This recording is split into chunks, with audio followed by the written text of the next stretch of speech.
What is going on YouTube? I'm back at it again with another video this week. Today we're in the backyard. We're working on a deck, but while working on it and before I start, right now I just wanted to talk about some of the things I have learned and some things I do and don't do, and some things I wish I'd known before I started this whole DIY process and started being the person that's doing all this work by themselves.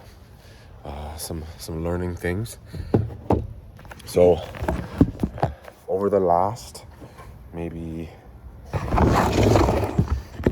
over the last 6 months, I have probably saved, since we've gotten this house, I have probably saved maybe $60,000 just doing a lot of the work myself.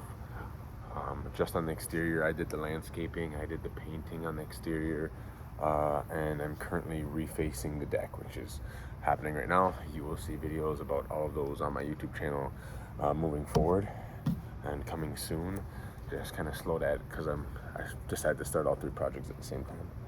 But one thing, and there's three main things.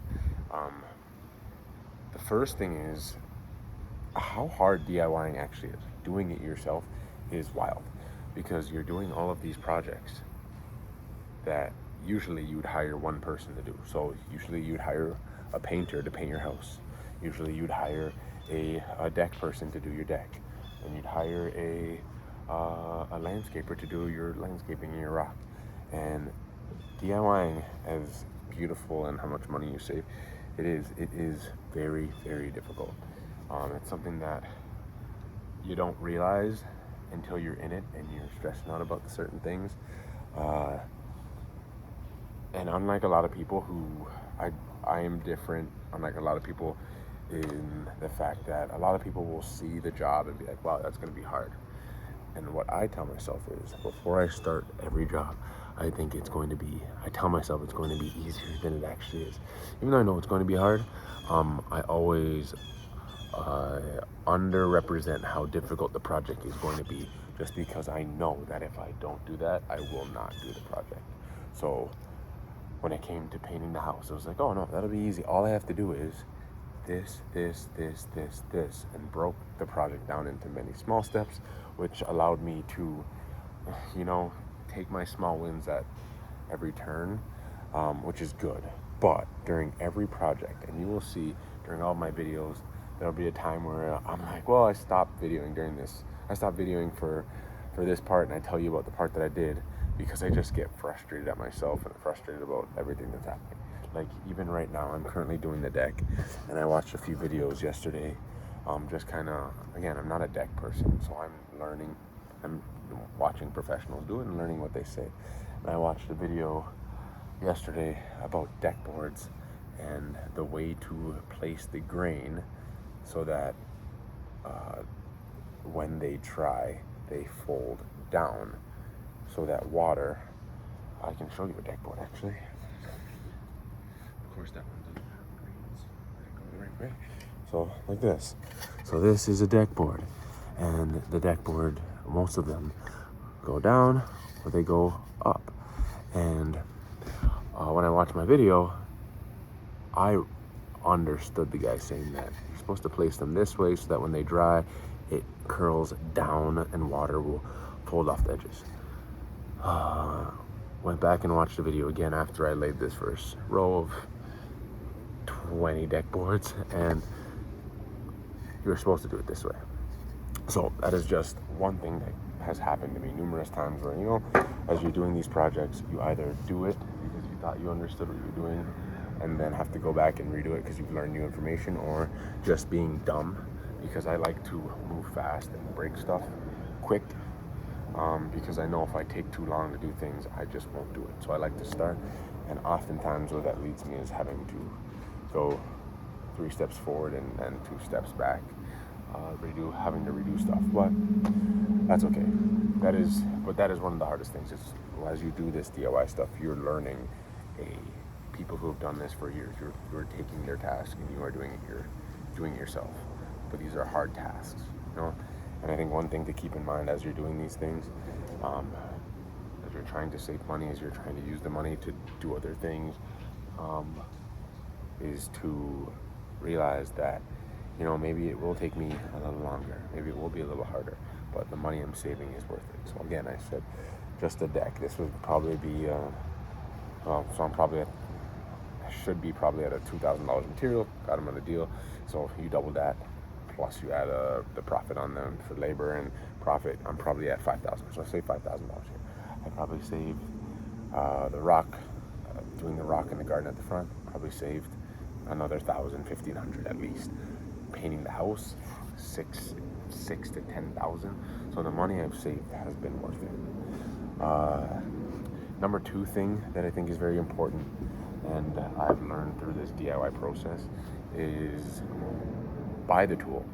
The amount of tools I have now that I'm now able to reuse and do a project here with this thing here and then use it over here, it's like the tool was maybe worth $200, but it's paid itself off 100 times over because of all of the stuff I can do and have done with the tool, whether that be my saw, my screw guns,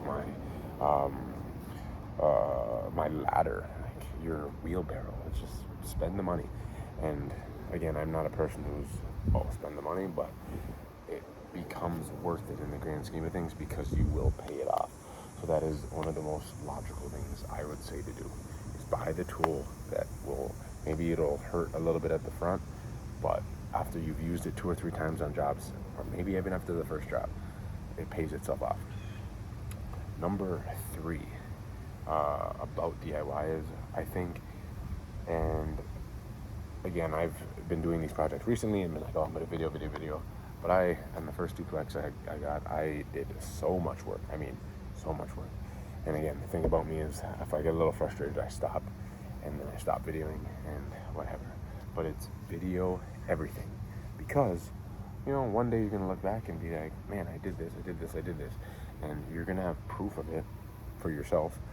One day, maybe you're older, maybe you're younger, you're gonna have kids, and it's just like, it's an interesting thing to be like, yeah, this thing that's now so beautiful, I did that with my own hands.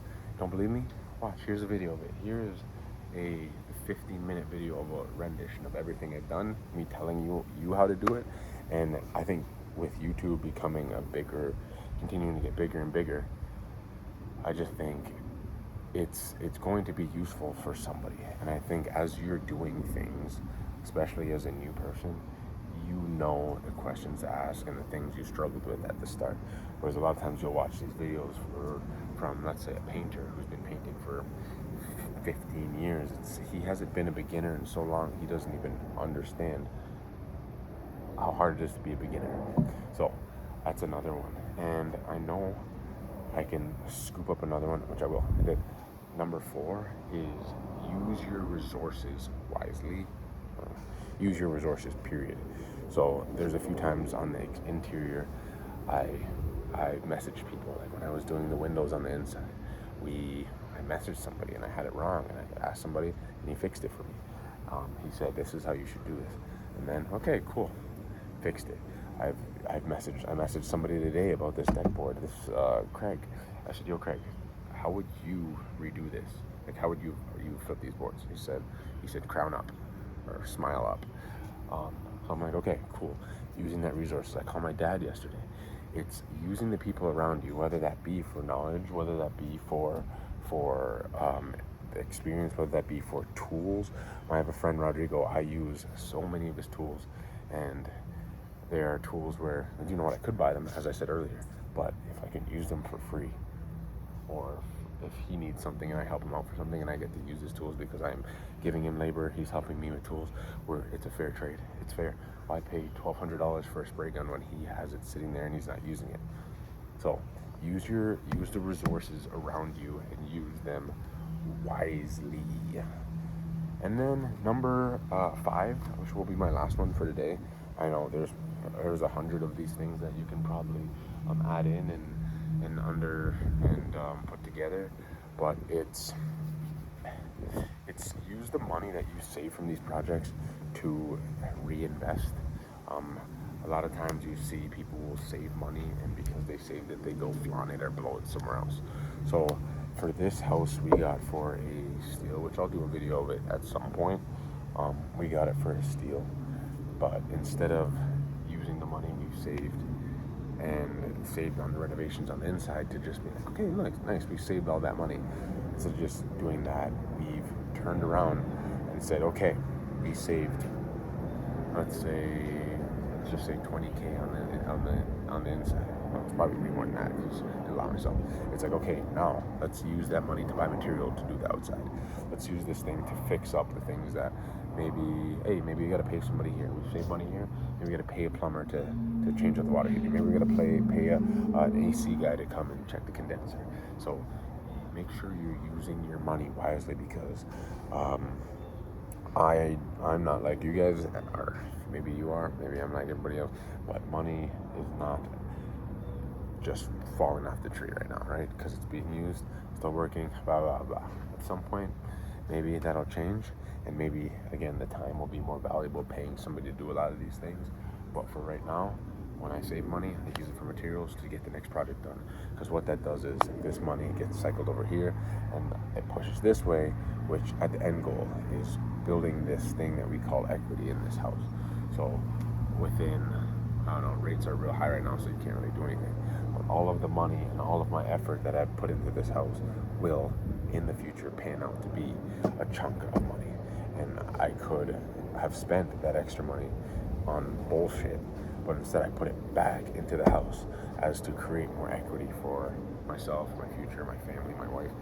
This is the goal.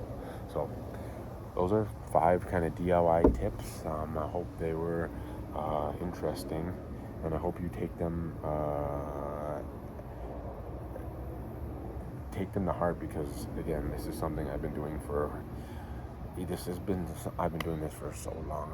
My dad was a construction worker. I worked with him on some stuff around our house, and then when he left, I did a bunch of stuff at the house, and then I bought a duplex, did a bunch of stuff there, helped my aunt do a bunch of stuff at her house.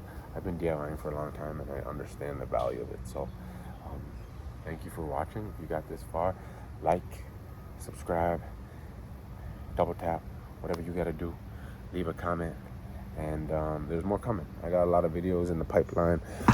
We're working on editing those and putting them out, but I'll give you a sneak peek of what we're working on. And yeah.